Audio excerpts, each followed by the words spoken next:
You ask Tiger to solve. This deals with linear equations with one unknown. The final result is x equals -4/3. Let's solve it step by step.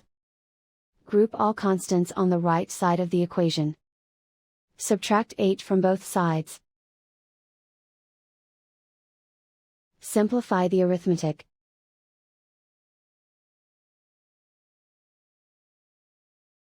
Isolate the x.